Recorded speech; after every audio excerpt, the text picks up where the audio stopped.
আমি সেদিন কি হিসাবটা দিব।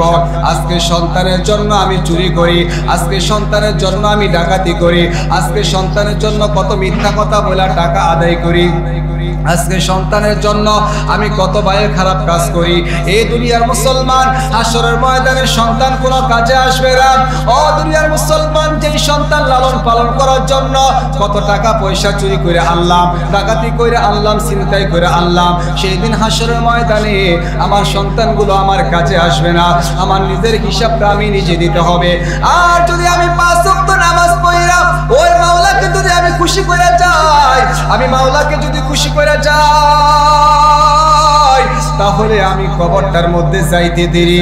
ও দুনিয়ার মুসলমান, আমার ছেলেগুলা, আমার পাড়া প্রতিবেশীগুলা মাইকটা দিয়ে আলান দিয়া জানাজা পড়াইয়া আমাকে যখন কবরটার মধ্যে রেখে চলে আসবে, আমি হাও মাও করে চিৎকার দিয়ে বলবো, কই যাও, কই যাও, ও কলেজার টুকরা সন্তান, তোমার জন্য কি না করলাম। দুনিয়াতে বিল্ডিং করে দিলাম, টাকা পয়সা বানাইয়া দিলাম, সবকিছু করে দিলাম, বাবারে আজকে আমাকে ফালাইয়া তোরা কোথায় যাস? আমি একা একা এই কবরটার মধ্যে কিভাবে থাকবো? এই কবরটা তো অন্ধকার, এই কবরের মধ্যে বাতি নাই, এই কবরটার মধ্যে আলো নাই, বাতাস নাই, কোনো কিছু নাই, এই কবরটার মধ্যে আমি কিভাবে থাকবো? আবার মুসলমান ভাইয়েরা, আপনি যদি 5 ওয়াক্ত নামাজ পড়া সেই কবরটার মধ্যে যান, সাথে সাথে দাঁড়ায়া যাবে নামাজ ডাক দিয়া বলবে, এ আব্দুর রহিম, তুমি কাঁদতেছো কেন? এবার ডাক দিয়া বলবে, দেখো না, যে ছেলের জন্য দুনিয়াতে এত কিছু করলাম, যে মেয়ের জন্য দুনিয়াতে এত কিছু করলাম, যে স্ত্রীর জন্য এত কিছু করলাম, আজকে তাকাইয়া দেখো তারা আমাকে একা একা ফালাইয়া চলে যাইতেছে। আমি এই কবরটার মধ্যে কিভাবে থাকবো? আমার এই কবর তো আলো বাতাস কোনো কিছু দেখা যাচ্ছে না, কবরটা অন্ধকার। নামাজ ডাক দিয়া বলবি, আল্লাহর বান্দা, তুমি চিন্তা করতেছো কেন? ওই শীতের মাঝে যখন মসজিদে আজান হইয়া গেছে, তুমি শীতের বেলা এই ঠান্ডা পানি দিয়ে ওযু কইরা ফজরের নামাজটা আদায় করেছ, জোহরের আজান হয়ে গেছে, জমিনের কাজ কাম বন্ধ করে দিয়ে তুমি জোহরের নামাজ আদায় করেছ, আসরের আজান হয়ে গেছে, জমিনের কাজ কাম সব বন্ধ করে দিয়া থামাইয়া তুমি নামাজ পড়েছ। যখন মাগরিবের আজান হয়ে গেছে, তোমার বন্ধু বান্ধব গুলা দোকানে বৈশা বৈশা টিভি চাইছে, চা খাইছে, কফ খাইছে, আর তুমি এই সময়টা দোকানে না বৈশা মসজিদে আসিয়া মাগরিবের নামাজ পড়েছ। এশারে যখন আজান হয়ে গেছে, তোমার বন্ধু বান্ধবরা সেই দোকানে বৈশা বৈশা আড্ডা মারছে, কিন্তু তুমি চলে এসেছ মসজিদে, আইসা নামাজ পড়েছ, এবং রাত্রেবেলা তুমি ঘুমানোর সময় আল্লাহর জিকির করতে করতে তুমি ঘুমাইয়া গেছ। আবার যখন ফজরের ওয়াক্ত হয়ে গেছে, আবার ঘুম থেকে উঠিয়া ওই মাওলার কুদরতি পায়ে সেজদা দেওয়ার জন্য চলে এসেছ। এই আল্লাহর বান্দা, আজকে আমি সেই নামাজ তোমার সাথে থাকার জন্য রেডি হয়ে গেছি। জোরে জোরে বলি সুবহানাল্লাহ। সবাই যাই নবীজির বাড়ি, আমার যাওয়া হইল না। সবাই যাই নবীজির বাড়ি, আমার যাওয়া হইল না।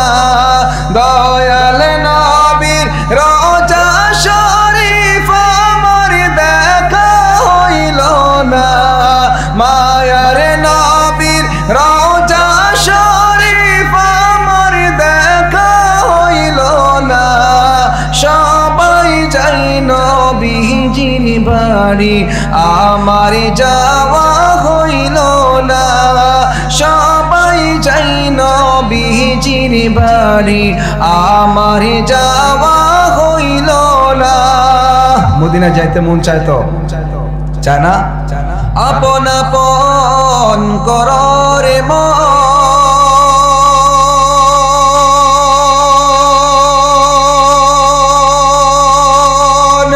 কে আছে তোর আপনা?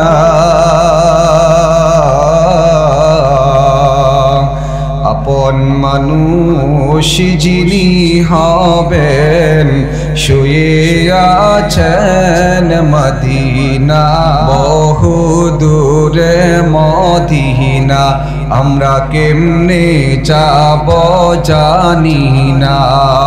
বহু দূরে মদিনা, না, আমরা কেমনে যাব জানি না। দয়াল আল্লাহ দয়া করো, দয়াল আল্লাহ দয়া করো, নসিব করো মদিনা। লা ইলাহা ইল্লাল্লাহ, লা ইলাহা ইল্লাল্লাহ, লা ইলাহা ইল্লাল্লাহ, লা ইলাহা ইল্লাল্লাহ মুহাম্মাদুর রাসূলুল্লাহ সাল্লাল্লাহু আলাইহি ওয়াসাল্লাম। এ দুনিয়ার মুসলমান, তুমি যখন একজন বেঈমানের সাথে চলবা তাহলে তুমি বেঈমান হয়ে যাইবা। তুমি যখন একজন সুদখোরের সাথে চলবা তুমি সুদখোর হয়ে যাইবা। তুমি যখন একজন ঘুষখোরের সাথে চলবা তুমি ঘুষখোর হয়ে যাইবা। তুমি যদি একজন চোরের সাথে চলো তাহলে তুমি চোর হয়ে যাইবা। তুমি যদি একজন ডাকাতের সাথে চলো তাহলে তুমি ডাকাত হয়ে যাইবা। ও দুনিয়ার মুসলমান, এই জন্য আল্লাহ পাক রব্বুল আলামিন পবিত্র কোরআনে বলে দিয়েছেন, ইয়া আইয়ুহাল্লাযীনা আমানুত্তাকুল্লাহা ওয়া কুনু মা'আস সাদিকিন। ও দুনিয়ার মুসলমান, তোমরা আমি আল্লাহকে সাধ্য অনুযায়ী ভয় করো এবং দুনিয়াতে যত মুমিন মুসলমান আছে, যত সত্যবাদী মানুষ আছে, তোমরা তাদের সাথে চলাফেরা করো, কেননা তাদের সাথে চললেই তুমি মুমিন হইতে পারবা। জোরে বলি সুবহানাল্লাহ। আজ দেখা যায় আমার বন্ধু নামাজি নাই, আমার বন্ধু রোজাদার নাই, আমার বন্ধু ইমানদার নাই।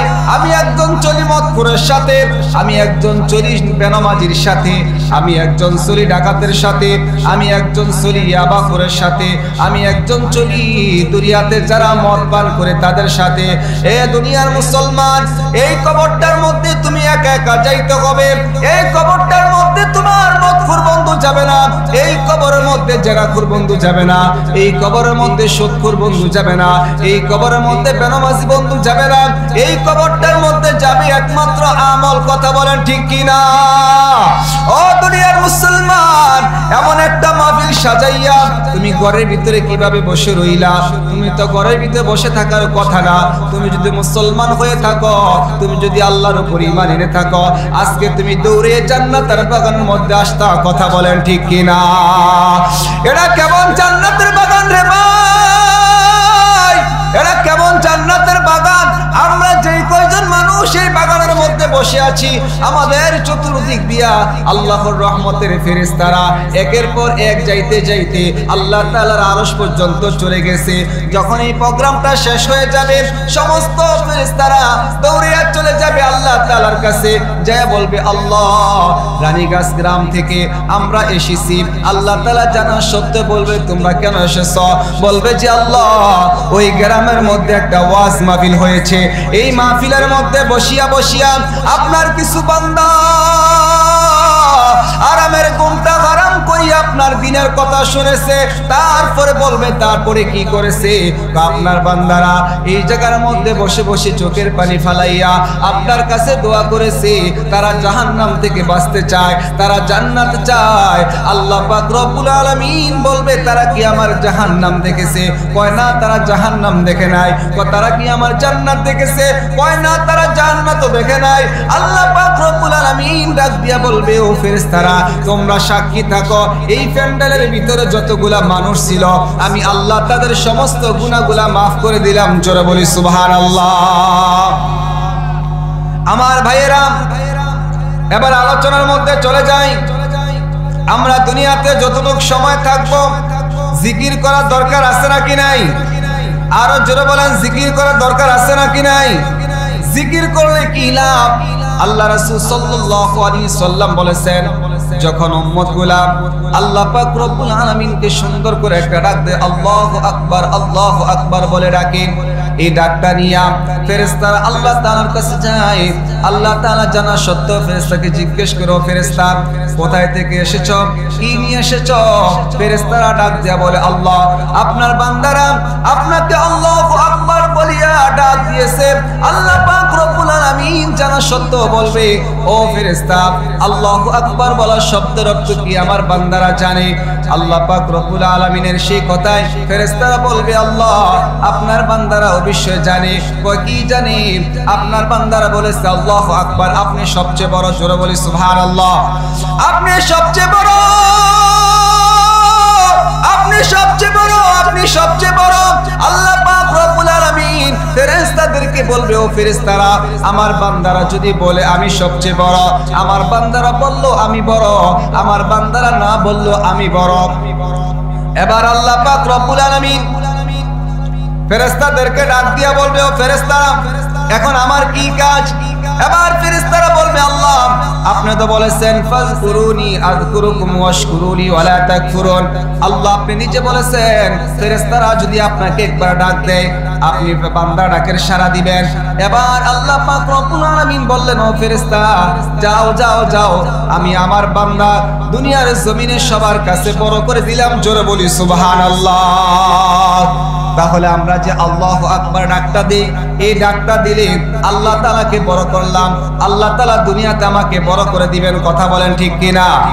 এরপরে যখন আমি সুবহানাল্লাহ বলি, সুবহানাল্লাহ শব্দের অর্থ হচ্ছে পবিত্র।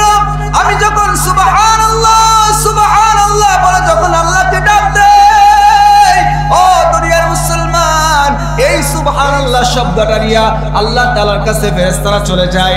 আল্লাহ পাক রব্বুল আলামিন জানা সত্ত্বেও জিজ্ঞাসা করে, ফেরেশতা কোথায় থেকে এসেছো? ফেরেশতারা বলবে, আল্লাহ আয় আল্লাহ আমি উমক গ্রাম থেকে এসেছি, আপনার বান্দা আপনাকে সুবহানাল্লাহ বলে পবিত্রতা ঘোষণা করেছে।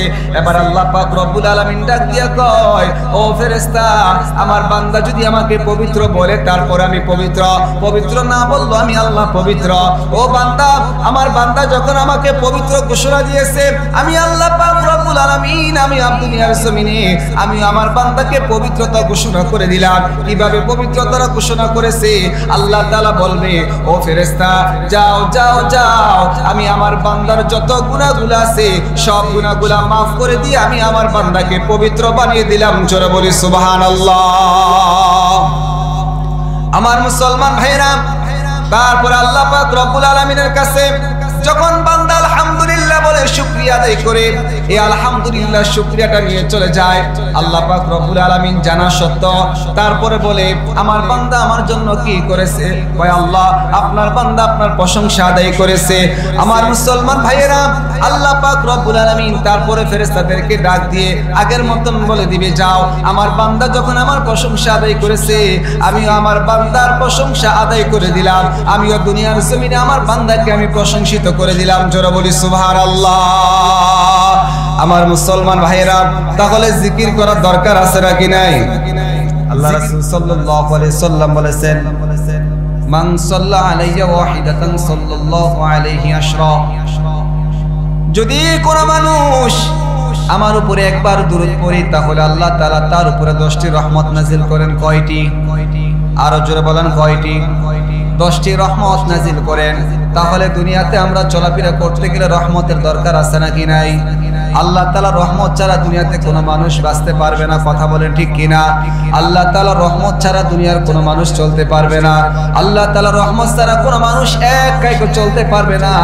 তাহলে আমরা যদি প্রত্যেকদিন নবীজির উপরে দুরূদ পড়ি, আল্লাহ রাসূল সাল্লাল্লাহু আলাইহি সাল্লাম বলেছেন, কোন উম্মত যদি আমার উপরে একবার দুরূদ পড়ে তাহলে আল্লাহ পাক রব্বুল আলামিন এই দুরূদরা ফেরেশতার মাধ্যমে আমার রওজা শরীফ আসিয়া নাম সহ পৌঁছে দেন। জোরে জোরে বলি সুবহানাল্লাহ। ও দুনিয়ার মুসলমান, দুরূদের কেমন লাভ, দুরূদের কেমন ফজিলত। আজকে আমরা দুরূদ পড়তে চাই না। এই দুরূদের অনেক ফজিলত আছে রে ভাই। আপনি যখন অভাবে পড়ে যাইবেন তাহলে আমার প্রিয় নবীজির উপর দুরূদ পড়েন, তাহলে আল্লাহ তাআলা আপনার অভাবকে দূর করে দিবে। ও দুনিয়ার মুসলমান, আবু জাহেলের নাম শুনছি তো আমরা? আবু জাহেলের নাম শুনছেন? এই গ্রামের মানুষ মনে আপনার আবু জাহেলের নাম মনে শোনেন নাই। আপনাদের কথা সাউন্ডে বোঝা যায়। আমি আজকে আলোচনা কোনো মজা পাইতেছি না। আবু জাহেলের নাম শুনছেন তো? আমি যখন কথা বলি কথার উত্তর দিবেন। আমি একজন হাই স্কুলের ধর্মী শিক্ষক, আমি ছাত্র পড়াই, যখন পড়াই ছাত্র শিক্ষকের সাথে উত্তর দিতে হয়, উত্তর না দিলে শিক্ষকের জবান থেকে কথা বের হয় না। আপনারা আমার সাথে কথা বলার চেষ্টা করবেন। আবু জাহেল চিনেন তো? সে কেমন ছিল, ভালো না খারাপ? কেমন খারাপ ছিল? আমার নবীজি চরম দুশমন ছিল আবু জাহেল, ঠিক কিনা বলে? আমার মুসলমান ভাইয়েরা, আবু জাহেল যখন বসে আছেন, আমার নবীজির সাহাবী হযরত আলী রাদিয়াল্লাহু তাআলা আনহু কাবা ঘরের সামনে বসে আছেন। একজন ভিক্ষুক গিয়ে আবু জাহেলের কাছে হাত পাতলেন, আবু জাহেল, আমাকে আল্লাহর রাস্তায় কিছু আমাকে দান করো, আমি আজকে কয়েকদিন যাবত খাবার খাইতে পারি না। ও দুনিয়ার মুসলমান,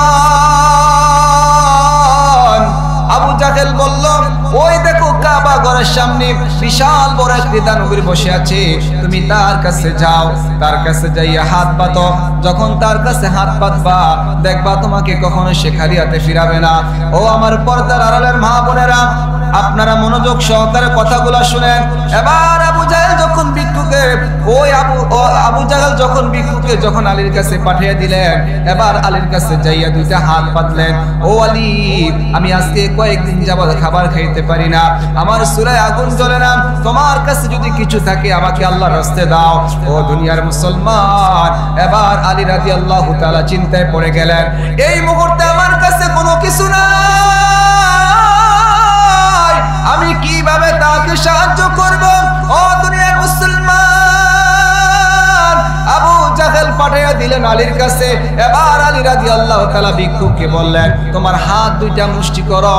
দুইটা হাত মুষ্টি করলেন। দুইটা হাত মুষ্টি করার পর আমার নবী করিম সাল্লাল্লাহু আলাইহি ওয়াসাল্লামের সাহাবী হযরত আলী রাদিয়াল্লাহু তাআলা কি যেন পরে এই ভিক্ষুকের হাতের ফাঁক দিয়ে ফু দিয়ে দিলেন। এবার ভিক্ষুক চলে গেল আবু জাহেলের কাছে, বলে দিলেন, যাও আবু জাহেলের সামনে যাইয়া হাতের মুষ্টি খুলবা, এর আগে তুমি হাতের মুষ্টি খুলিও না। আমার মুসলমান ভাইয়েরা, যখন আবু জাহেলের সামনে যাইয়া হাতের মুষ্টিগুলা বিসমিল্লাহির রহমানির রহিম বলে খুললেন, খুলতে দেরি, ওই ভিক্ষুকের হাতে মুক্তা আসতে দেরি হয় নাই, মুক্তা আসতে দেরি হয় নাই। আবু জাহেল চিন্তায় পড়ে গেল, এত দামি সম্পদ আলী কোথায় থেকে এনেছে? অবশ্যই আলী এটা চুরি করেছে, কেননা আলীর কাছে এত দামি সম্পদ নাই। আমার মুসলমান ভাইয়েরা, আবু জাহেল বিশ্বাস করে না, কয় না না, এটা আলী চুরি করে এনেছে। ভিক্ষুক বলতেছে, আলী চুরি করে নাই, আলী আমার হাত দুইটা মুষ্টি করার জন্য বলেছে, আমার হাতের ফাঁক দিয়া আলী ফু দিয়ে বলেছে তোমার সামনে আসিয়া হাত খোলার জন্য। আবু জাহেল বিশ্বাস করে না, দৌড়িয়া চলে যায় আলীর কাছে, যাইয়া বলতেছে, আলী এত বড় দামি সম্পদ তুমি কোথায় থেকে এনেছো? আবু জাহেল বিশ্বাস করে না। আলী বলতেছে, আমি এত দামি সম্পদ কোথায় থেকে আনি নাই, তুমি যখন আমাকে লজ্জা দেওয়ার জন্য এই জায়গায় পাঠিয়ে দিয়েছো, আমি আলী রাদিয়াল্লাহু তাআলা এই মুহূর্তে আমার হাতে কোনো কিছু ছিল না। আমি চিন্তা করলাম নবীজির দুরূদের উপরে আর কোনো বেশি রহমত কোনো কিছু নাই, নবীজির দুরূদের উপরে আর কোনো বরকত কোনো কিছু নাই। আমি নবীজির উপরে দুরূদ পড়িয়া যখন তার হাতের মধ্যে ফু দিয়ে দিলাম, ফু দেওয়ার সাথে সাথে আল্লাহ পাক রব্বুল আলামিন আমার নবীজির দুরূদের বরকতে তার হাতের মধ্যে মুক্তা দিয়ে দিলেন। জোরে বলি সুবহানাল্লাহ। তাহলে দুরূদ পড়া দরকার আছে নাকি নাই? আমরা দুরূদে কৃপণতা হয়ে গেছি। আপনি সময় পেয়েছেন, অল্প সময় পাইছেন, আপনি বসে বসে পড়েন। সবচেয়ে ছোট্ট দুরূদ হচ্ছে সাল্লাল্লাহু আলাইহি ওয়াসাল্লাম, সাল্লাল্লাহু আলাইহি ওয়াসাল্লাম, সাল্লাল্লাহু আলাইহি ওয়াসাল্লাম। ছোট্ট দুরূদ আছে নাকি নাই? এই দুরূদটা পড়তে পারবেন না, এই দুরূদটা পড়বেন। আপনার সংসারের মধ্যে অভাব আছে, অভাব দূর করে দিবেন কি? আরো জোরে বলেন কি? আপনার মেয়েটা বিবাহ দিতে পারেন না, আপনার মেয়েটার বিবাহের ব্যবস্থা করে দিবেন কে? সংসারে ঋণ আছে, ঋণগুলো দূর করে দিবেন কে? আমার মুসলমান ভাইরা, বেশি বেশি নবীজির উপরে দুরূদ পড়বেন। যখন বেশি বেশি নবীজির উপরে দুরূদ পড়বেন, একদিন স্বপ্নের মধ্যে নবীজির সাথে দেখা হয়ে যাবে। কত আল্লাহর আশিক নবীজির উপরে দুরূদ পড়িয়া নবীজির সাথে দেখা হয়ে গেছে, কত আল্লাহর আশিক নবীজির শানে দুরূদ পড়তে পড়তে ঘুমায়া গেছে। স্বপ্নের মধ্যে নবীজি আয়েশা দেখা দিয়ে ফেলে ফেলেছে। এই জন্য যদি নবীজিকে দেখতে চান তাহলে নবীজির উপরে বেশি বেশি দুরূদ পড়া দরকার আছে নাকি নাই? সবাই যাই নবীজির বাড়ি, আমার যাওয়া হইল না। সবাই যাই নবীজির বাড়ি, আমার যাওয়া হইল না। দয়াল নবীর রোজা শরীফ আমার দেখা হইল না। মায়ার নবীর রোজা শরীফ আমার দেখা হইল না। সবাই যাই নবীজির বাড়ি, আমার যাওয়া হইল না। সবাই যাই নবীজির বাড়ি, আমার যাওয়া হইল না। মদিনা যাইতে মন চাইতো? চায় না? অসংখ্য রাসূলের আশেক আছে, নামে আশেক কাজে আশেক না। নামে আশেক কাজে আশেক না। একবার দেখবেন যে মাঝে মধ্যে বড় বড় অনুষ্ঠানের সময় বিশাল বড় মিছিল লইয়া ঢোল তবলা বাজায় টাজিয়া কয় আমি রাসূলের আশেক।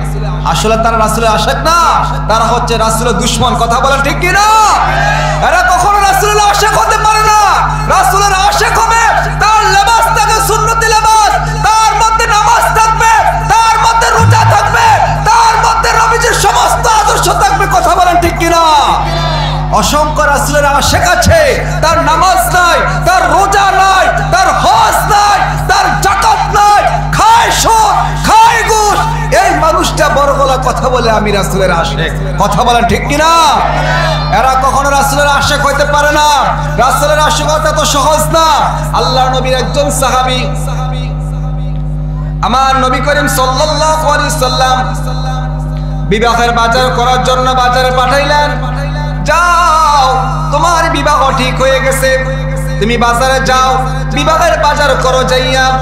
আমার মুসলমান ভাইরা, ওই নবীজির সাহাবী বাজারে দৌড়ে গেলেন। বাবা বিবাহের বাজার করবে, এমন সময় কে জানি ঘোষণা দিচ্ছে, কেউ যদি নবীজির আশেক হইতে চাও তাহলে দৌড়ে চলে আসো, দৌড়ে চলে আসো, দৌড়ে চলে আসো যুদ্ধের ময়দানে।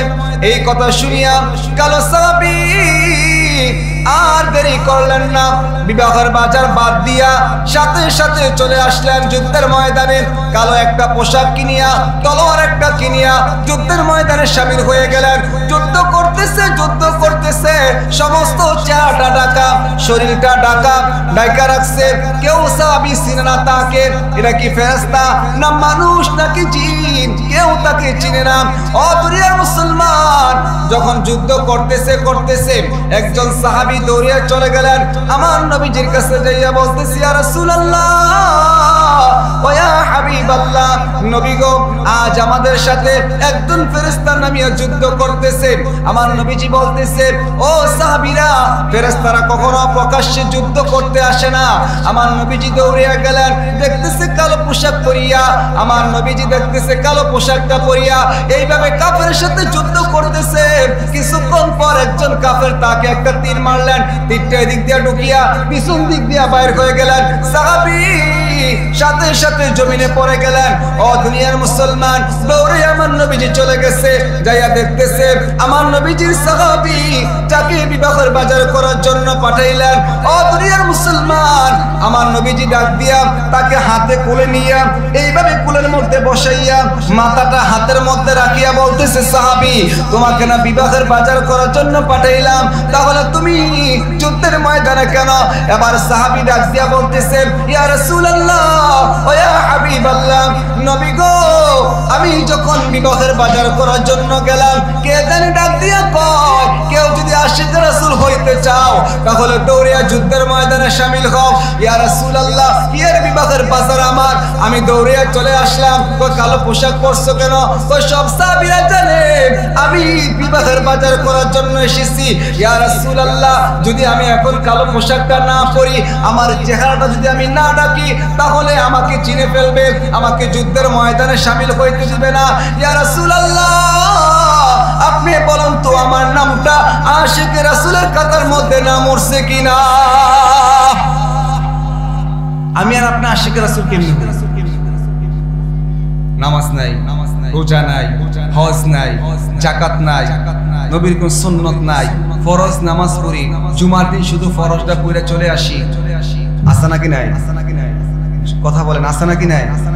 জুমার দিন 15 গিয়া খুতবা ইমাম সাহেব শেষ করে লাইছে, ফরজও দাঁড়াইবে, আল্লাহর বান্দা 15 গিয়া উঠছে, উইটা এই 2 রাকাত নামাজ পড়া কোন সময় বাইর হয়ে যাবে তার জন্য একটা সাইয়াবের আমদু দিছে। কথা বলেন ঠিক কিনা? এই খাজ্জতের নামাজি আছে নাকি নাই? অসংখ্য এই খাজ্জতের নামাজি আছে। আবার বড় গলা কথা, আমি আশিকের রাসূল, তিনি আশিকের রাসূল না, বাটফার, সিটার, লম্পট, নবীর দুশমন। নবীর দুশমনেরা কখনো সুন্নত ছাড়তে পারে না। কথা বলেন ঠিক কিনা? নবীর দুশমনেরা কখনো নবীর সুন্নত, একটা সুন্নত ছাড়তে পারে না। নবীর আশিক যারা, তারা নবীর সুন্নত গুলা ধরে রাখে, আর যারা নবীর দুশমন তারা নবীর সুন্নত থাকবে কথা কোন রকমে ফরজটা আদায় করলে সারা, এরা নবীর দুশমন, এরা নবীজির কি দুশমন। আমরা নবীজির দুশমন হব না, আমরা আশিকের রাসূল হব, আমরা আশিকের রাসূল হব। এবার আসে আমার মা বোনদের কিছু কথা বলে যেতে হয়। অসংখ্য মা বোনেরা স্বামীর কথা মানে না। বিষয়টা কথা কইয়া যায় এদিকে, আছে নাকি নাই? স্বামীর কথা মানে না, মানে এবিডিয়ে গটার ভিতরে সবচেয়ে বড় দারগা পুলিশ, আছে নাকি নাই? দারগা পুলিশ মানে এবিডি যা কইব সব কথা স্বামী শুনতে হইব, না তোলা তো কড়া ফেস দিব, মানে মান সম্মান ইজ্জত লইয়া টান দিব। কথা বলেন ঠিক কিনা? অসংখ্য নারী আছে, আবার কিছু নারী আছে আল্লাহওয়ালা মানুষ, স্বামীর খুব খেদমত করে, স্বামীর সেবা করে, স্বামীকে কখনো কষ্ট দেয় না। কিন্তু যে সমস্ত নারীরা স্বামীর কথা মানে না, স্বামীকে কষ্ট দেওয়ার চেষ্টা করে, তারা আল্লাহর জান্নাতে কখনো প্রবেশ করতে পারবে না। কেমন কষ্ট দেয়, কেমন আঘাত দেয়। এই স্বামী সারা দিন রোদ্রে পড়ে পরিশ্রম করে কষ্ট করে টাকা উপার্জন করে যখন ঘরের ভিতরে আসে, তখন স্ত্রীকে যদি ডাক দেয়, মুখটারে ফাইল্লার কালা তালা কর্মা, ফাইল্লারের তলা যেমন কালা এমন কালা করে চাই দেয়। এই খাচ্ছতের ভিডিওতে আছে নাকি নাই? আরো জোরে বলেন, আছে নাকি নাই? মানে চেহারার দিকে তাকানো যায় না, মানে এমন ভাবে কালা করে রাখে চেহারার দিকে তাকানো যায় না। মাগো, এই স্বামীটা সারাদিন পরিশ্রম করে আসে একমাত্র আপনার মুখের হাসিটা দেখার জন্য। কথা বলেন ঠিক কিনা? পুরুষ যখন সারাদিন পরিশ্রম করে আসার পরে যখন স্ত্রীর মুখে একটা হাসি দেখে, তখন তার সারাদিনের পরিশ্রমের কথা মনে থাকে না। কথা বলেন ঠিক কিনা? আর যখন পুরুষ সারাদিন পরিশ্রম করে আসার পরে যখন আপনার মুখটা কালো দেখে, আপনার মুখের মধ্যে হাসি দেখে না, পুরুষ যখন নিজের বাতরা নিজে বাইরে খাইতে হয়, তখন এই পুরুষের এর চাইতে কষ্ট আর কিছু হতে পারে না। মাগো, আপনি এই পুরুষের সংসার করতে পারবেন ঠিক, হয়তো লজ্জা শরমে আপনাকে কিছু বলবে না, কিন্তু আপনি আল্লাহর জান্নাতে কোনোদিন প্রবেশ করতে পারবেন না।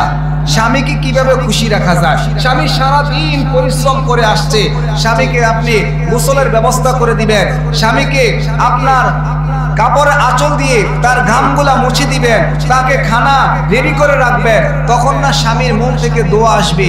আপনি কি জানেন একটা পুরুষ কর্ম করতে যাইয়া কত পরিশ্রম করতে হয়? আপনি কি জানেন একটা পুরুষ 10টা টাকা ইনকাম করতে যাইয়া কত মানুষের হাত ধরতে হয়? আপনি কি জানেন একটা পুরুষ কর্ম করতে যাইয়া কত মানুষের পা ধরতে হয়? কথা বলেন ঠিক কিনা?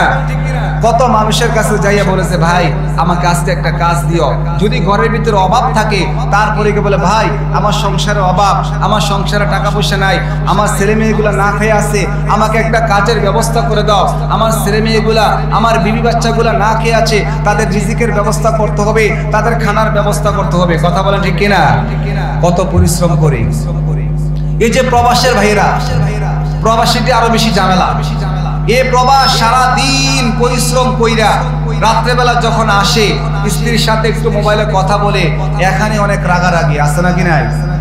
অসংখ্য প্রবাসী ভাইরা আমাদের কাছে সুখ দুঃখ বলে যে হুজুর স্ত্রীর সাথে সারাদিন পরিশ্রম করে যখন কথা বলতে আসি তখন স্ত্রীর মুখটা থাকে কালো এবং কথা বলতে চায় না, শুধু টাকা শুধু টাকা শুধু টাকায় চায়। আমি কোনোদিন ভালো আছি কিনা এটা কোনোদিন স্ত্রী জিজ্ঞাসা করে না। যতক্ষণ আমি টাকা পাঠাবো ততক্ষণ আমি স্বামী আমার স্ত্রীর কাছে ভালো, আর যখন আমি টাকা না পাঠাবো তখন আমি স্বামী আমার স্ত্রীর কাছে ভালো না। অসংখ্য নারী এরকম আছে, মাগো স্বামী কত কষ্ট করে টাকা পয়সা উপার্জন করে আপনাদেরকে 3 বেলা ভাত পেট ভরে ভালো মন্দ খাওয়ানোর জন্য। আপনি একটা সুখে থাকবেন, একটা বিল্ডিং দেওয়ার চেষ্টা করে বিল্ডিং এর ভিতরে আপনি আরাম আয়েশে থাকবেন। আপনার স্বামী আপনার যৌবন, আপনার স্বামীর যৌবনটা শেষ করে প্রবাসে পড়ে থাকে, কিন্তু আপনি আপনার স্বামীর সাথে কেন দুর্ব্যবহার করবেন?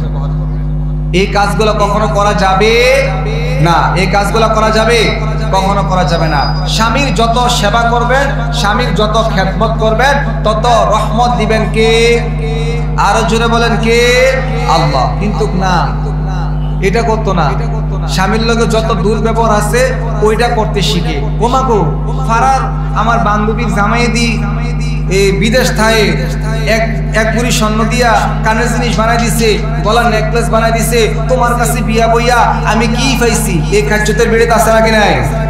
তোমার কাছে বিয়া বইয়া আমার জীবনটা শেষ, তোমার কাছে বিয়া বইয়া আমার সব শেষ হয়ে গেছে, আমি দেখে তোমার ভাত খাইছি। অন্য বেড়ে তৈরি ও মা গো কোন সময় দৌড়তে গেল বলে কথা বলেন ঠিক কিনা? হ্যাঁ, এই খাদ্যতের বেড়ে তো অভাব নাই। প্রত্যেকটা মহিলার জবান এই কথা। মা কেন এই কথা বলেন? আপনি কেন এই কথা বলেন? আপনি এই কথা কখনো মুখে আনবেন না। আপনার স্বামী কষ্ট পায়, আপনার স্বামী আঘাত পায়, স্বামীকে আঘাত দিয়েন না, স্বামীকে কষ্ট দিয়েন না। স্বামীকে যতটুকু পারেন ভালোবাসা দিয়ে কথা বলবেন। স্বামী একটা জিনিস আপনাকে দিতে পারছেন না, আপনি মুস্কি হাসি দিয়ে আপনি মেনে নেন না। আপনি মেনে নেন, তাহলে আপনার স্বামী খুশি হয়ে যায়।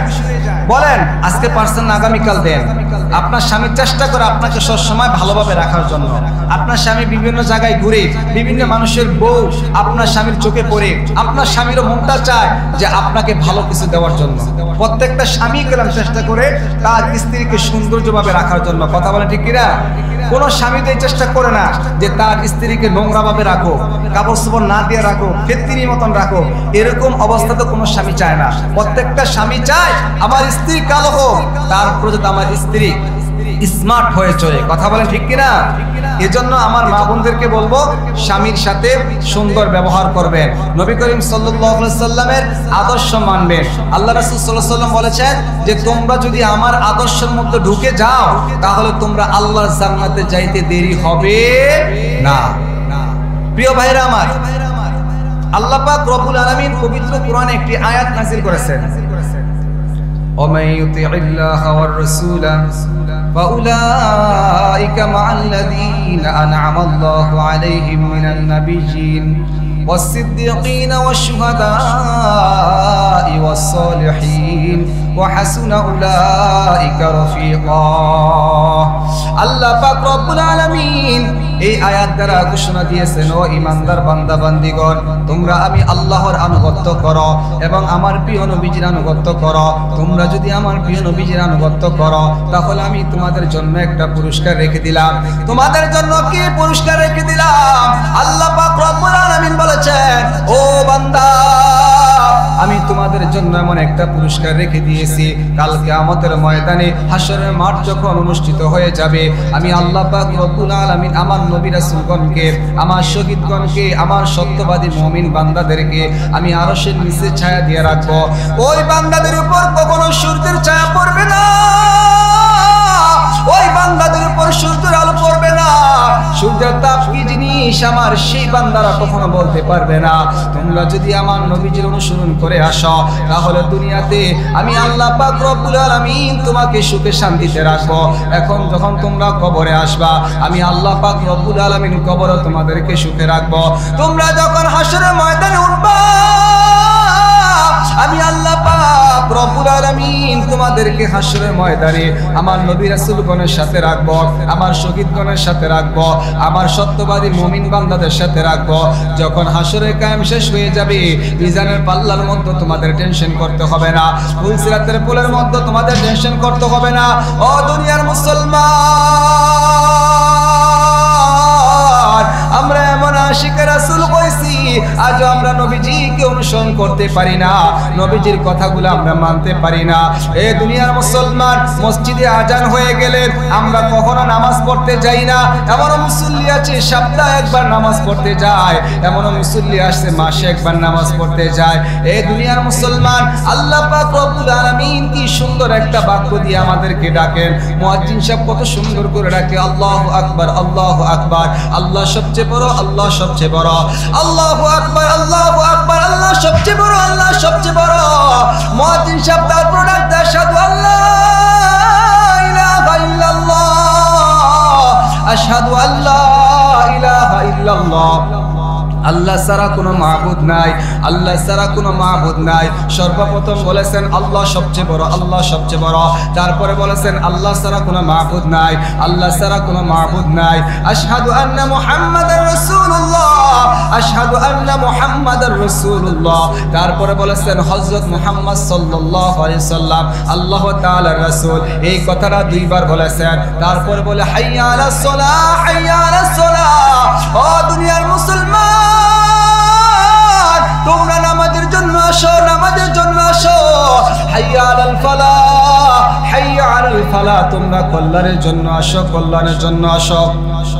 তারপরে বলে আসসালাতু খায়রুম মিনান নাওম। ঘুম থেকে নামাজ উত্তম, ঘুম থেকে নামাজ উত্তম। আল্লাহু আকবার, আল্লাহু আকবার, আল্লাহ সবচেয়ে বড়, আল্লাহ সবচেয়ে বড়। লা ইলাহা ইল্লাল্লাহ, আল্লাহ ছাড়া কোনো মাবুদ নাই। এত সুন্দর করে মুয়াজ্জিন সাহেব বান্দাকে ডাকে।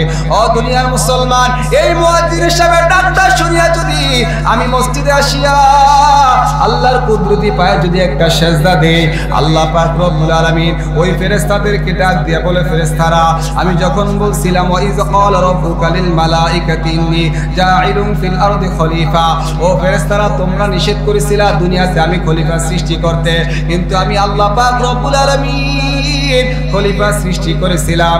আমার মসজিদের মধ্যে মুয়াজ্জিন সাহেব যখন আমার ডাকটা দিয়েছে, আমার বান্দা শীতের বেলা কম্বলটা ফালাইয়া, ল্যাপটা ফালাইয়া, মাঘ মাসের সময় ঠান্ডা পানি দিয়া ওযু করিয়া কনকনা শীতের মধ্যে গুছা হইয়া মসজিদের মধ্যে আসিয়া আমার কুদরতি পায়ে সেজদা দিয়েছে। ও ফেরেশতা তোমরা সাক্ষী থাকো, আমি আল্লাহ পাক রব্বুল আলামিন আমার এই বান্দার যত গুনাহগুলো আছে আমার কুদরতি পায়ে সেজদা দেওয়ার কারণে আমি আল্লাহ মাফ করে দিলাম। এ দুনিয়ার মুসলমান, আল্লাহকে সেজদা দিতে শিখো, আল্লাহকে সেজদা দিতে শিখো। ওই জুমার দিন যে মানুষগুলা মসজিদে হয়, এই মানুষগুলা যদি 5 ওয়াক্ত নামাজের মধ্যে হইতো তাহলে মসজিদটা কত সুন্দর থাকতো, সমাজটা কত সুন্দর থাকতো। আজকে আমরা জুমার দিন আসলে নামাজ পড়ি আর বাকি 5 ওয়াক্ত নামাজ আমাদের পড়া লাগে না। ও দুনিয়ার মুসলমান, আল্লাহ পাক রব্বুল আলামিন কিয়ামতের ময়দানে সর্বপ্রথম বান্দার নামাজের হিসাব নেবে। আল্লাহ রাসূল সাল্লাল্লাহু আলাইহি সাল্লাম বলেছেন, আউয়ালু মা ইউহাসাবু বিহিল আবদু ইয়াওমাল কিয়ামাতিস সালাহ।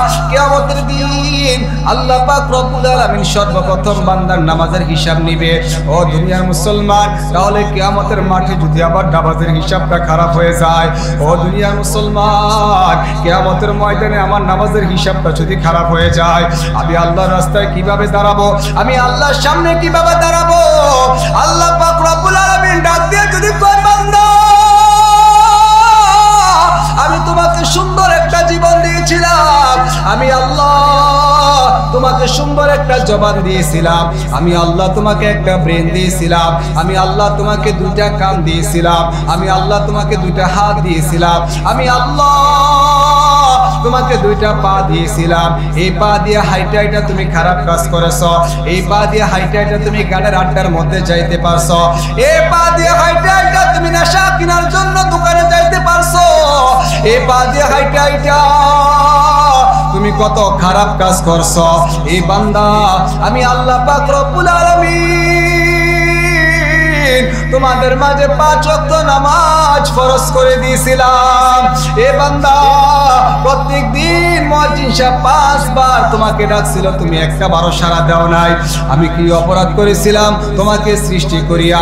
ও দুনিয়ার মুসলমান, যারা নামাজ পড়ে না সেই দিন তারা আল্লাহ তাআলার সামনে লজ্জায় মাথাটা নিচু করে দাঁড়িয়ে থাকবে। ও দুনিয়ার মুসলমান, আমরা যেন আল্লাহর সামনে লজ্জিত না হই।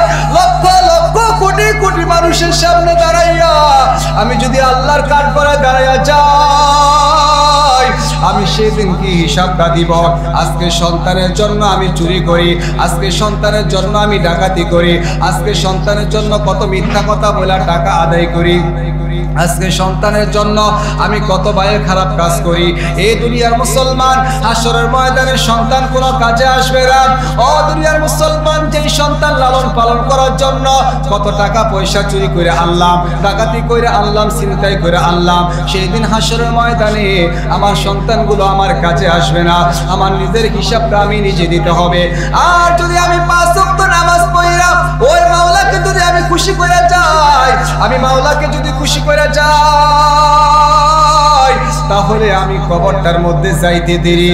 ও দুনিয়ার মুসলমান, আমার ছেলেগুলা, আমার পাড়া প্রতিবেশীগুলা মাইকা দিয়া এলান দিয়া জানাজা পড়াইয়া আমাকে যখন কবরটার মধ্যে রেখে চলে আসবে, আমি হাউ মাউ করে চিৎকার দিয়ে বলবো, কই যাও, কই যাও? ও কলেজার টুকরা সন্তান, তোমার জন্য কি না করলাম? দুনিয়াতে বিল্ডিং করে দিলাম, টাকা পয়সা বানাইয়া দিলাম, সবকিছু করে দিলাম। বাবারে, আজকে আমাকে ফালাইয়া তোরা কোথায় যাস? আমি একা একা এই কবরটার মধ্যে কিভাবে থাকবো? এই কবরটা তো অন্ধকার, এই কবরের মধ্যে বাতি নাই, এই কবরটার মধ্যে আলো নাই, বাতাস নাই, কোনো কিছু নাই। এই কবরটার মধ্যে আমি কিভাবে থাকবো? আবার মুসলমান ভাইরা, আপনি যদি 5 ওয়াক্ত নামাজ পড়া সেই কবরটার মধ্যে যান, সাথে সাথে দাঁড়ায়া যাবে নামাজ। নামাজ ডাক দিয়া বলবে, হে আব্দুর রহিম, তুমি কাঁদতেছো কেন? এবার ডাক দিয়া বলবে, দেখো না, যেই ছেলের জন্য দুনিয়াতে এত কিছু করলাম, যে মেয়ের জন্য দুনিয়াতে এত কিছু করলাম, যে স্ত্রীর জন্য এত কিছু করলাম, আজকে তাকাইয়া দেখো তারা আমাকে একা একা ফালাইয়া চলে যাইতেছে। আমি এই কবরটার মধ্যে কিভাবে থাকবো? আমার এই কবর তো আলো বাতাস কোনো কিছু দেখা যাচ্ছে না, কবরটা অন্ধকার। নামাজ ডাক দিয়া বলবে, আল্লাহর বান্দা, তুমি চিন্তা করতেছো কেন? ওই শীতের মাঝে যখন মসজিদে আজান হইয়া গেছে, তুমি শীতের বেলা এই ঠান্ডা পানি দিয়ে ওযু কইরা ফজরের নামাজটা আদায় করেছ, জোহরের আজান হয়ে গেছে, জমিনের কাজ কাম বন্ধ করে দিয়ে তুমি জোহরের নামাজ আদায় করেছ, আসরের আজান হয়ে গেছে, জমিনের কাজ কাম সব বন্ধ করে দিয়া থামাইয়া তুমি নামাজ পড়েছ। যখন মাগরিবের আজান হয়ে গেছে, তোমার বন্ধু বান্ধব গুলা দোকানে বৈশা বৈশা টিভি চাইছে, চা খাইছে, কফ খাইছে, আর তুমি এই সময়টা দোকানে না বৈশা মসজিদে আসিয়া মাগরিবের নামাজ পড়েছ। এশারা যখন আজান হয়ে গেছে, তোমার বন্ধু বান্ধবরা সেই দোকানে বৈশা বৈশা আড্ডা মারছে, কিন্তু তুমি চলে এসেছো মসজিদে, আইসা নামাজ পড়েছ। এবং রাত্রেবেলা তুমি ঘুমানোর সময় আল্লাহর জিকির করতে করতে তুমি ঘুমাইয়া গেছ। আবার যখন ফজরের ওয়াক্ত হয়ে গেছে, আবার ঘুম থেকে উঠিয়া ওই মাওলার কুদরতি পায়ে সেজদা দেওয়ার জন্য চলে এসেছ। এই আল্লাহর বান্দা, আজকে আমি সেই নামাজ তোমার সাথে থাকার জন্য রেডি হয়ে গেছি। জোরে জোরে বলি সুবহানাল্লাহ। সেদিন নামাজগুলো রেডি হয়ে যাবে, সেদিন আমার সব আমলগুলো আমার সাথে রেডি হয়ে যাবে। তাহলে দুনিয়ার জমিনে যতটুকু সময় থাকবো, আল্লাহর ইবাদত করার দরকার আছে নাকি নাই? আরো জোরে বলেন, দরকার আছে নাকি নাই? নামাজ পড়ার দরকার আছে নাকি নাই? জান্নাতে যাওয়ার ইচ্ছা আছে নাকি নাই? জান্নাতে যাইতে হলে নামাজ পড়া নাকি নামাজ ছাইরা? আরো জোরে বলেন, নামাজ পড়া নাকি নামাজ ছাইরা? সুদ খাইয়া নাকি সুদ ছাইরা? গোশ খাইয়া নাকি গোশ ছাইরা। অসংখ্য মানুষ তো আছে সুদের মধ্যে মাত্র অনেক ভালোবাসা, কেন সুদ ছাড়া সে থাকতে পারে না।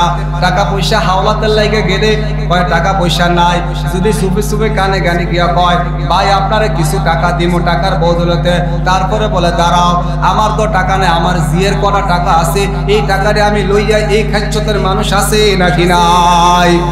অথচ টাকাটা নিজের রে ভাই, এই নিজের টাকাটা এই নিজে লাগাইবে, কিন্তু নিজের নাম কয় না, কয় যে আমার জিয়ের টাকা। অমুক মানুষের টাকা কয়টা আমার কাছে দিয়া গেছে, ভাই নিয়ে তোরে দিলাম বছরে 30,000 টাকা, তুই আমারে দিয়া দিস 1 লাখে। এই খাচ্ছতের মানুষ আছে নাকি নাই? ও দুনিয়ার মুসলমান, তুমি সুদে টাকা লাগাইয়া তুমি আল্লাহর ঘর মসজিদে যাইয়া যদি সেজদা দাও কোনো কাজে আসবে না। কেন? সুদ করে সেজদা আল্লাহ পছন্দ করে না। এই সুদরা ছাইরা দাও, সুদে টাকা লাগাইয়া তুমি অসংখ্য বাড়ি গাড়ি করবা, এই বাড়ি গাড়ি তোমার থাকবে না, একটা সময় সব তোমার ধ্বংস হয়ে যাবে।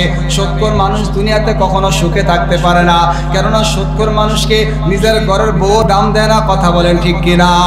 সুদখোর মানুষকে নিজের ছেলেও দাম দেয় না, সুদখোর মানুষকে সমাজের মানুষও দাম দেয় না।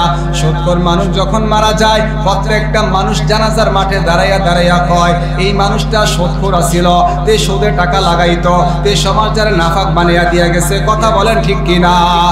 এই জন্য আমার মুসলমান ভাইয়েরা, আমি বলতেছিলাম নবীজির আদর্শের মধ্যে ঢুকে যাও। নবীজির আদর্শের মধ্যে যখন ঢুকবা তাহলে তোমার 5 ওয়াক্ত নামাজ ঠিক থাকবে। যদি নবীজির আদর্শের মধ্যে তুমি ঢোকো তাহলে তোমার রোজা ঠিক থাকবে। নবীজির আদর্শের মধ্যে যদি তুমি ঢোকো কখনো তুমি হারাম খাইতা না। নবীজির আদর্শের মধ্যে যদি তুমি ঢোকো কখনো তুমি গোশ খাইতা না। নবীজির আদর্শের মধ্যে যদি ঢোকো কখনো তুমি জিনা করতা না। নবীজির আদর্শের মধ্যে যদি ঢোকো কখনো স্বামীকে কষ্ট দিবা না। নবীজির আদর্শের মধ্যে যদি ঢুকে যাও তাহলে তুমি একজন মুমিন বান্দা হয়ে যাইবা। আর মুমিন বান্দা যখন দুনিয়ার জমিন ছাড়িয়া কবরের পথে চলে যায়, আল্লাহর রহমতের ফেরেশতারা মুমিন বান্দার জন্য কান্নাকাটি করে। ও দুনিয়ার মুসলমান, একটা ছোট্ট ঘটনা বলি রে ভাই। আল্লাহর একজন প্রিয় বান্দি মাদ্রাসায় লেখাপড়া করে। কোথায় কোথায় মাদ্রাসায় লেখাপড়া করে। আল্লাহর প্রিয় বান্দি ছোট্ট মানুষ, প্রত্যেক দিন তিনি কোরআন তেলাওয়াত করে। কোরআনটার এত সুন্দর মধুর সুরে কোরআন তেলাওয়াত করে। এই কোরআন তেলাওয়াতের সুরটা যে কোনো মানুষ শুনলে পাগল হয়ে যায়। এই মেয়েটা যখন মাদ্রাসায় যায়, ছোট্ট একটা কোরআন তার হাতে থাকে। এই ছোট্ট কোরআনটা হাতে নিয়া এই মেয়েটা গাড়ির মধ্যে বসে বসে আল্লাহর কোরআন তেলাওয়াত করে। ও দুনিয়ার মুসলমান, এই কোরআন তেলাওয়াত করতে করতে করতে করতে তার জীবনটা চলে যায়। একটা সময় এই মেয়েটা অসুস্থ হয়ে যায়। আমি বলতেছিলাম আশিক রাসূলের জন্য, কোরআন পড়নেওয়ালার জন্য আল্লাহ তাআলার প্রত্যেকটা মানুষ এবং জিন পরি ফেরেশতারা কাঁদে। ও দুনিয়ার মুসলমান, এই মেয়েটা প্রত্যেকদিন কোরআন তেলাওয়াত করে করে করে একদিন হঠাৎ অসুস্থ হয়ে যায়। অসুস্থ হওয়ার কিছুদিন পরে মারা যায়। মেয়েটা দাফন কাফন হয়ে যায়। মা দুঃখিনী মার মনটার মারায় না। প্রত্যেকদিন কাঁদতে কাঁদতে মায়ের চোখগুলা এদিক দিয়া কালো দাগ পড়ে গেছে। মা একদিন হঠাৎ করে রাত্রেবেলা মেয়ের রুমের সামনে চলে যায়। মেয়ের জামা কাপড়গুলা ধরে ধরে মেয়ের সুখটা মা মিঠায়। ওই রুমের সামনে যখন যায়, কে জানি হাউ মাউ করে রুমের ভিতরে কান্নাকাটি করে। মা ভয় পেয়ে যায়। এই রুমের ভিতরে তো কেউ নাই, কে কান্নাকাটি করে। স্বামীর কাছে যাইয়া বলে, স্বামী গো, ও স্বামী, রাত্রেবেলা যখন মেয়ের কথা মনে পড়েছে, আমি যখন মেয়ের রুমের সামনে গেলাম, যাইয়া দেখতেছি কে যেন কান্নাকাটি করে। স্বামী বিশ্বাস করে না, শ্বশুরের কাছে বলছে, শ্বশুর বিশ্বাস করে না। ও দুনিয়ার মুসলমান, ও আমার পর্দার আড়ালের মা বোনেরা, মা গো, কথাটা ভালো করে শুনিয়া রাখেন গো মা। এবার দ্বিতীয় দিন স্বামীকে নিয়ে সেই মহিলা চলে যায় ওই মেয়ের রুমের দরজার সামনে। আজকেও দেখতেছে কে জানি হাউমাউ হাউমাউ করে কাঁদতেছে। ও দুনিয়ার মুসলমান, ফজরের ওয়াক্ত স্বামী দৌড়ে মসজিদের ইমাম সাহেবের কাছে চলে গেছে, যাইয়া বলতেছি হুজুর আজকে 2 দিন যাবত আমার মেয়ে রুমের সামনের ভিতরে রাত্রে 1টা থেকে 1:30টার মধ্যে কে জানি হাউমাউ হাউমাউ করে কান্নাকাটি করে। আমার মুসলমান ভাইয়েরা, ইমাম সাহেব বলতেছে না দেখি আমি কোনো কিছু বলতে পারবো না। 3য় দিন ইমাম সাহেব সব সেই রাত্রেবেলা সেই দরজার সামনে যখন যায়, আজকেও দেখতেছে কে জানি হাউমাউ করে কান্নাকাটি করতেছে। এত মিষ্টি সুরে কান্না, ইমাম সাহেব এই কান্না যখন শুনলো প্রত্যেকটা গায়ের পশমগুলা দাঁড়িয়ে যায়। ইমাম সাহেবের গাল বেয়ে চোখের পানি পড়তেছে, ডাক দিয়া বলতেছে ভাই এটা দুনিয়ার কোনো মানুষের কান্নার আওয়াজ না, এটা কোনো জিনপুরি কাপা কান্নার আওয়াজ না, এটা হচ্ছে আল্লাহ তাআলা রহমতের ফেরেশতাদের কান্নার আওয়াজ। আল্লাহু আকবার। এটা হচ্ছে আল্লাহ তাআলা রহমতের ফেরেশতাদের কান্নার আওয়াজ। ও ভাই, আপনার মেয়েটা প্রত্যেকদিন রাত্রেবেলা এখানে বসে বসে কোরআন তেলাওয়াত করত। তাহাজ্জুদের নামাজ পড়া যখন কোরআন তেলাওয়াত করেছে, আপনার মেয়ের সুরটা খুব একটা মিষ্টি সুর ছিল। এই মিষ্টি সুরের তেলাওয়াতটা শোনার জন্য তারা প্রত্যেকদিন এখানে এসে বসে বসে অপেক্ষা করতেন। আজকে যখন আপনার মেয়ে নাই, আপনার মেয়ের জন্য আজকে তারা কাঁদতেছে। আমার মুসলমান ভাইয়েরা, কোন মুমিন মানুষ যখন দুনিয়া থেকে বিদায় নিয়ে চলে যায়, তাহলে আল্লাহ তাআলা রহমতের ফেরেশতারা পর্যন্ত মুমিন বান্দার জন্য কাঁদে। কথা বলেন ঠিক কিনা? তাহলে দুনিয়াতে যতটুকু সময় থাকবো আল্লাহর ইবাদত করার দরকার আছে নাকি নাই? আল্লাহর ইবাদত করার দরকার আছে নাকি নাই? যতটুকু সময় দুনিয়াতে থাকবো আল্লাহ তাআলার ইবাদত করব, আল্লাহকে রাজি খুশি করে যাইব। আল্লাহকে রাজি খুশি কইরা যখন আমরা কবরে যাব, তাহলে আমার কবরটা হবে জান্নাতের বাগান। কথা বলেন ঠিক কিনা? আমরা জান্নাতে যাইতে চাই না ভাই আমার? এই দুনিয়াটা আপন না আমার, এই দুনিয়াটা আমার পর। এই দুনিয়াটা আমার কি পর। এই পরের জন্য আমার কায়দা লাভ নাই, আমি আমার জন্য কাঁদবো। যখন আজান হয়ে যায় আমি মসজিদে চলে যাব, ইমাম সাহেবের কাছে বসে বসে কিছু সময় দিব। আমরা তো অসংখ্য আল্লাহর প্রিয় বান্দা আছে ইমাম সাহেবের পিছে লাগে, আছে নাকি নাই? আরো জোর আছে নাকি নাই? মানে যত দোষ আছে ইমাম সাহেবের কেবল ধরন যায়, খালি এই চিন্তা আমার মাথা। অথচ নিজের যে অসংখ্য দোষ আছে এই দোষের কোনো খবর নাই। এই খেচ্চতের মানুষ আছে নাকি নাই? নিজের অসংখ্য দোষ আছে। আরে ভাই, আপনি ইমাম সাহেবের ভুল করতে গেছেন, আপনি এই দোষটা আপনার সন্তানে ধরেন, আপনার সন্তান আল্লাহর ওলি হয়ে যাবে। এই দোষটা আপনি আপনার নিজের মধ্যে ধরেন, আপনি আল্লাহর ওলি হয়ে যাবেন। আপনি ইমাম সাহেবের দোষ ধরতে যাবেন না, ইমাম সাহেবের কাছে আপনি কোরআন শিখতে যাবেন। কথা বলেন ঠিক কিনা? ইমাম সাহেবের কাছে আপনি সূরা শিখতে যাবেন, ইমাম সাহেবের কাছে আপনি নামাজ শিখতে যাবেন না। এগুলা শিখবে তো দূরের কথা, ইমাম সাহেব আজ জোহর নামাজটা কি আরে পড়াইলো না, কই গেল, এই খোঁজ খবরটা রাখে। কথা বলেন ঠিক কিনা? অথচ নিজে 5 ওয়াক্ত নামাজ মসজিদে পড়ে না, এক সারা সপ্তাহ মসজিদে আইছে না। শুক্রবারের দিন যখন ফজরের নামাজটা মসজিদে পড়তে হয়েছে, আইয়া দে খোদার মধ্যে দিকে ইমাম সাহেব নাই। এই তো পুরা ডাং ডাং চলেছে, হ্যাঁ হুজুরে আজ নাই, হুজুরে কই গেল, হুজুরে পাইছে কিতা, হুজুরে খালি সময়টা পাইলে ভাই দৌড় দেয়, বউর কাছে দৌড় দেয়, এই করে সেই করে। কথা বলেন ঠিক কিনা? বাইরে লাভ কি? লাভ কি বলেন? কি লাভ? ইমাম সাহেবের পিছে লাগেন না, ইমাম সাহেবকে দোয়া নেন। কত ইমাম আছে আল্লাহর ওলি হয়ে বসে আছে, মুসল্লি কেউ বলতে পারে না। এই ইমাম সাহেবরা কোনো মানুষের জন্য হাত তুলে বদদুয়া করতে হয় না। ইমাম সাহেবরা যখন আপনি আঘাত করেন, ইমাম সাহেব শব্দটা ব্যবহার করার আগে আল্লাহ তাআলার গজব আপনার উপরে চলে আসবে। আপনি টেরও পাবেন না, আল্লাহর গজব তো চলে আসবে, আপনি টের পাবেন না কোথায় দিয়ে আপনার গজব চলে আসছে। আপনার রোগ ডাক্তাররা বিচারা পাইবে না। কথা বলেন ঠিক কিনা? আপনার কি অসুখ হয়েছে ডাক্তাররা বিচারা পাইবে না। আপনি কথা বলতে পারেন না, হাঁটতে পারেন না, চলতে পারেন না, কত চিকিৎসা ডাক্তারের কাছে লক্ষ লক্ষ টাকা খরচ করছে, কোনো কাজ হয় না। এই জন্য ইমাম সাহেবের বিরোধিতা আমরা কখনো করব না। আমরা ইমাম সাহেবের কাছে যাইয়া আমরা সূরা শিখবো, কোরআন তেলাওয়াত শিখবো। আমরা ইমাম সাহেবের কাছে যাইয়া দেন আমার সূরাটা লং তো হয়নি, আলহামদুলিল্লাহ সূরাটা একটু নেন তো দেখুন তো হয় কিনা। আমার সূরা নাসটা নেন তো, আমার ইখলাসটা একটু নেন তো দেখুন তো হয় কিনা। আমি তাশাহুদটা আমার হয় কিনা, দুরূদ শরীফটা হয় কিনা, দোয়ায়ে মাসরুরটা আমার হয় কিনা। এগুলা গিয়ে আপনি ইমাম সাহেবের কাছে শিখবেন। তো ইমাম সাহেব আপনার প্রতি খুশি হবে, খুশি আপনার লাগে দোয়া করবে। আর এই দোয়া দাও আপনি আল্লাহর ওলি হয়ে যাবেন। আল্লাহ তাআলা আমাদেরকে বুঝার তৌফিক দান করুক, আমরা সকলে বলি আমিন।